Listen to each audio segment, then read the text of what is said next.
it is war between Jamie and Beth. How far are these two going to go to take the other out? I'd say all the way. Yeah. I'm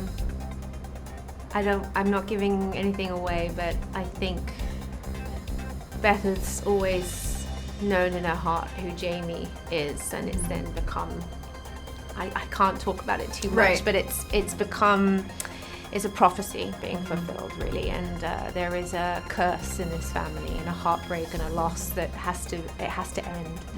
And Taylor's written it so poetically and so with so much emotion. This has been the most emotional year. There's so much at stake and there's so much loss, and there's it might be the first time you really see Beth like not know what to do, which was really interesting for me to play, like really sink into some of that vulnerability and feeling like she's beaten, which was, she never is. So that was really, it made her more human to me. Our family legacy is this ranch. You will ruin this family's name. When you first read how Yellowstone was going to end, what was your initial reaction? It was incredibly satisfying and incredibly powerful to read. And when I put the script down, I was in tears. And I called Taylor up and I just said, thank you. Oh. Yeah, it really, he put so much into it. What do us fans need with us for these final episodes? Do we need tissues? Do we need wine? Do we need moral support? Do we need all of the above? How do we need to prepare for the end of Yellowstone? Well, I will also, I haven't seen it, and I don't know if I'm gonna watch it live because that's too intense. Okay. You know, I'll probably be watching it from the kitchen, squinting. But I would definitely say, tissues, and I would definitely say, a drink of choice. Well, that sounds ominous. It's been a minute since Season 5's epic mid-season cliffhanger, so let's catch up. Jamie called for the impeachment of his dad. Beth finally learned the truth about the train station. And when Yellowstone returns Sunday on Paramount Network, both siblings are out for blood. Unlike you, I keep my promises. Had you known how Taylor was going to end it? Did he tell you, or did you not know? I knew some things. Okay. I knew his vision was about a story about a family and about a way of life that was dying, and that no one valued this way of life anymore, and we were going to do everything we could to protect this land, this sacred land. And there was something very holy about that, and worthy and important. And then where he was going to end it was almost like the bookend of it. Okay, so how we were going to get there, we didn't know, but I knew we were going to get. And so then we're here, and we shot it, and we filmed it, and it was, and he came back to direct the last episode, which was really lovely to have him back on set, because that's where we began. All right, guys, here we go, and action! Those final days on set was our tough as rocks. Beth Dutton, were you crying? Yeah, there were definitely days saying, as the actors were wrapping, I was there till the very end, so it was almost like everyone was saying goodbye, and there were just some moments where you just you're looking at these people who are 7 years of your life. It's not goodbye, obviously we'll stay friends, but we've gone through such incredible things together and had such a unique, powerful experience. It's emotional. Yeah. It is emotional. You guys have been through pandemics together, strikes together, marriages together, babies. Luke is a new dad now. These are all milestones. It really lends to that. It's such a family vibe. Do you guys, obviously when this press run is over and everyone does have to do the whole see you later thing, is there a group chat? Who's the glue that kind of keeps you all together? I think we're all really terrible on text and group chat, I think. But we're all going to go see Luke play live next week. He's going to be here in New York, so we're all going to go to that and support him. Today was the first time I'd seen Luke since he had his baby, so Bianca had his baby, so that's really beautiful to see, because we all met Luke before he met his wife, and to see him now become a dad, it's just lovely.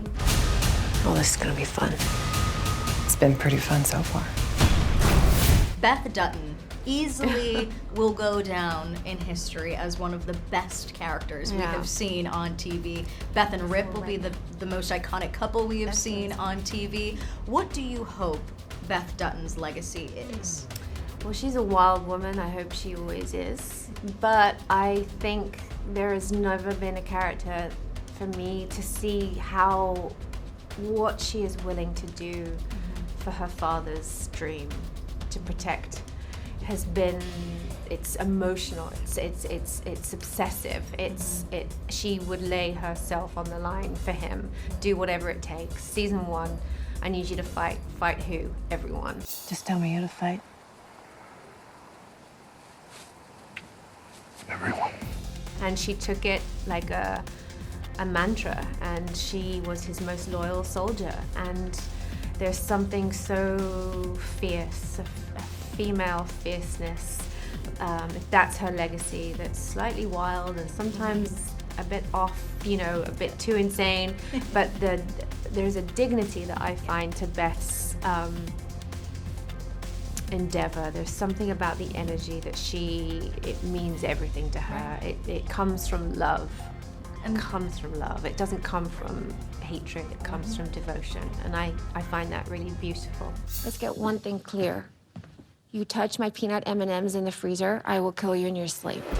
There's something just so truly authentic and free, and I find that liberating to play. And I think that's what women love about her. She says the things that you can't say, and she does the things that you could never do. You'd be in jail. And there's also a sort of playful side to Beth. And then there is someone who's deeply traumatized and holds, her morality is questionable, but it's kill or be killed, and so it goes, from Dallas to Greek tragedy for me. I can't do this anymore. Oh, you're gonna have to, honey. Or we're gonna lose this place. If the story were to continue with a spinoff with Beth and Rip, Cole told me he's in, he wants to do it. Would you like to see their story continue? If Taylor Sheridan writes it. Okay.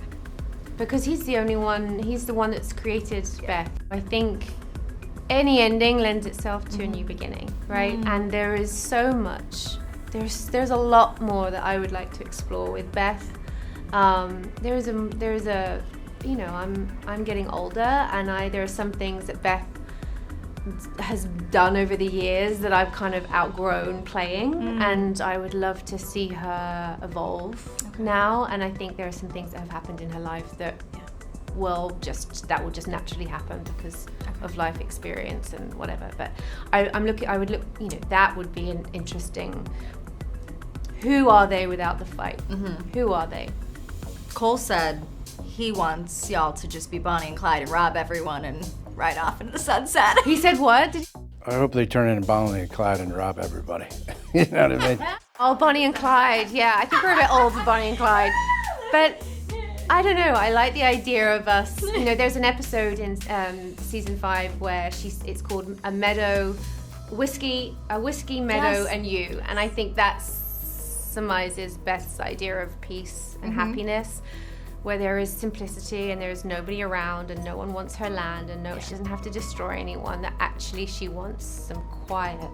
And I want to know who that Beth is. I'm interested. And if she can do it. I mean, when she's not playing defense. Yeah, exactly. All the time. Exactly. So we'll see.